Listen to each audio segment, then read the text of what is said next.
This channel does not promote any violent, harmful, or illegal activities. All content provided by this channel is meant for an educational purpose only.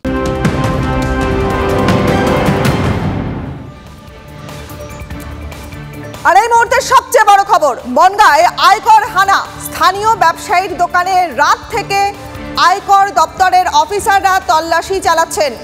আমাদের প্রতিনিধি দীপঙ্কর রয়েছেন আমাদের সঙ্গে। দীপঙ্কর, বিস্তারিত জানবো তোমার কাছ থেকে। আয়কর হানা বনগাঁয়, স্থানীয় ব্যবসায়ীর দোকানে আয়কর হানা, কি ঘটেছে? দেখো, স্থানীয় এক ব্যবসায়ী বনগাঁ টাউন মার্কেটের কাছে তিনি ভোটের আগে হিসাব বহির্ভূত টাকা রেখেছিলেন, এমনটা হদিশ পায় বনগাঁ থানার পুলিশ। এবং তারই পরিপ্রেক্ষিতে বনগাঁ থানার পুলিশ এবং নির্বাচন কমিশনের আধিকারিকরা তারা প্রথমে যায় এবং গিয়ে দেখতে পায় যে হিসাব বহির্ভূত টাকা যে অল্প আছে তা নয়, অনেক পরিমাণে হিসাব বহির্ভূত টাকা রয়েছে। এবং তার কারণেই তারা ইনকাম ট্যাক্সের আধিকারিকদেরকে ডেকে পাঠায়, তলব করে এবং পরবর্তীতে মধ্যরাতেরও বেশি পরে ইনকাম ট্যাক্সের আধিকারিকরা আসে এবং তারা এসে এখনো পর্যন্ত তল্লাশি চালাচ্ছেন এবং তার কাছ থেকে জানার চেষ্টা করা হচ্ছে এই হিসাব বহির্ভূত টাকা তারা ভোটের আগে কেন এক জায়গায় করেছিল এবং ওই ব্যবসার বাড়িতে কিভাবে আসলো এবং এই টাকা কিভাবে ব্যবহার করা হতো, আদতেও এই টাকা ভোটের কাজে ব্যবহার করা হতো কিনা, এই সমস্ত বিষয় তারা খতিয়ে দেখছেন। ওখানে ভোটার একদিকে যেমন নির্বাচন কমিশনের আধিকারিকরা তারা তল্লাশি করছেন এবং একই সঙ্গে ইনকাম ট্যাক্সের আধিকারিকরা তারাও তল্লাশি করছেন। ভোটের আগে এত ইনকাম ট্যাক্সের এত হিসাব বহির্ভূত টাকা তারা কেন একত্রিত করেছিল সেই নিয়েই কিন্তু মূলত তদন্ত রানিবা। বেশ, ধন্যবাদ দীপঙ্কর তোমাকে।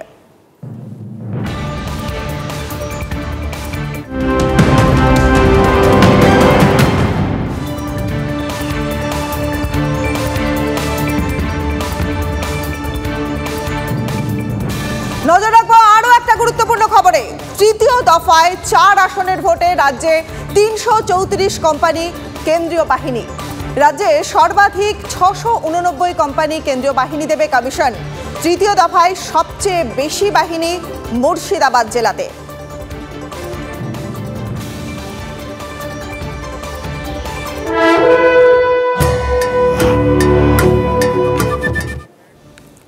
বিজেপি কর্মীকে বেধড়ক মারধর, ছুরির কোপ মারার অভিযোগ উঠল। কোথায়? ফুলবাগান থানার কাদাপাড়ার ঘটনা। বিজেপির অভিযোগ তৃণমূলের মদতে নাকি এই হামলা ঘটেছে এবং অভিযোগ অস্বীকার করেছে তৃণমূল। জখম এন্দাল যাদব এখন এনআরএস হাসপাতালে চিকিৎসাধীন। আমাদের প্রতিনিধি সোমা রয়েছেন আমাদের সঙ্গে। সোমা, তোমার কাছে যাব, তার আগে শুনে নেব যে কি ঘটেছে। सर उसका गाड़ी चला के आए घर में थे और वो गया सब घर पकड़ के तोड़ दिया, पूरा गर्दन में गमछा लगा कोई ईटा से पूरा टांग हाथ के तोड़ के पानी में फेंक दिया था। एक किया, सो किया, राधे किया, सुनील किया, 8-9 लड़का मिल के ऐसे किया सर। অভিযুক্ত যারা অশোক যাদব, নিখিল পান্ডে, রাধে যাদব, সুনীল আনন্দ, এরা প্রত্যেকেই তৃণমূল, নন্দু বলে আরেকজনের কথাও বলছে, প্রত্যেকেই এরা তৃণমূল আশ্রিত সব দুষ্কৃতী। এটা কোন নৈরাজ্যে রয়েছে? এটা 31 নম্বর ওয়ার্ডে মানিকতলা বিধানসভায়। এটা কোন নৈরাজ্য? এটা কলকাতা শহর আমাদের। উত্তর কলকাতা কোনোদিন এরকম দেখেনি নির্বাচনের আগে। উত্তর কলকাতাতে এই রকম নৈরাজ্য, ধিক্কার জানাই এই তৃণমূল কংগ্রেসকে। ভোটের রাজনীতি তো চারদিকে ছড়িয়েই রয়েছে, তার মধ্যেই তৃণমূলের গোষ্ঠীকন্দল যেমন একদিকে দেখা যাচ্ছে, তেমনই দেখা যাচ্ছে বিজেপি কর্মীকে বেধড়ক মারধরের অভিযোগ। সেই ছবি আপনারা দেখলেন।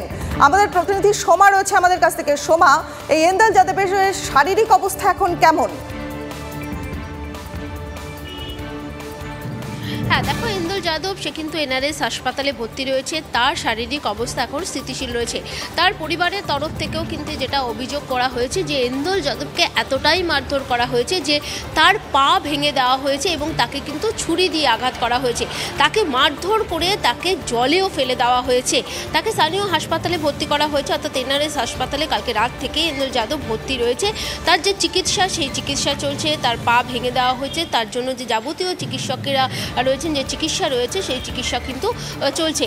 পাশাপাশি বলে রাখি, দেখো, যে অভিযোগটা উঠেছে যে এন্দাল যাদবকে কিন্তু তৃণমূল আশ্রিত দুষ্কৃতী তারা কিন্তু মারধর করেছে, এরকমই কিন্তু অভিযোগ করা হচ্ছে বিজেপির তরফ থেকে। এবং এটা পাশাপাশি যেটা বলা হচ্ছে যে এই ধরনের ঘটনা কিন্তু মানিকতলা এলাকায় এর আগে কখনো ঘটেনি। নির্বাচনের আবহ চলছে, এই নির্বাচনের আবহের মধ্যে কিন্তু আমরা দেখছি এরকমভাবে তৃণমূল, কোথাও বিজেপি এই ধরনের মারধরের অভিযোগ, এই ঘটনা কিন্তু বেড়ে চলছে।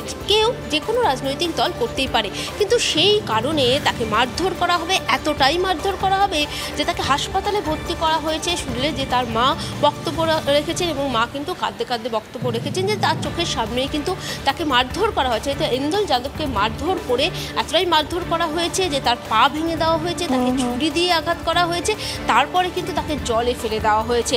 তারপরেই কিন্তু তাকে স্থানীয় হাসপাতালে নিয়ে আসা হয়েছে। এন্দল যাদব ভর্তি রয়েছে, অর্থাৎ কালকে রাত থেকেই সে ভর্তি রয়েছে, তার যাবতীয় চিকিৎসা এখন চলছে এবং আমরা যেটা জানতে পাচ্ছি যে তার শারীরিক অবস্থা যেটা সেটা এখনো চিকিৎসা চলছে, যেহেতু তার পায়ে চাঞ্চল্যকর খবর। ঠিক আছে, ধন্যবাদ তোমাকে।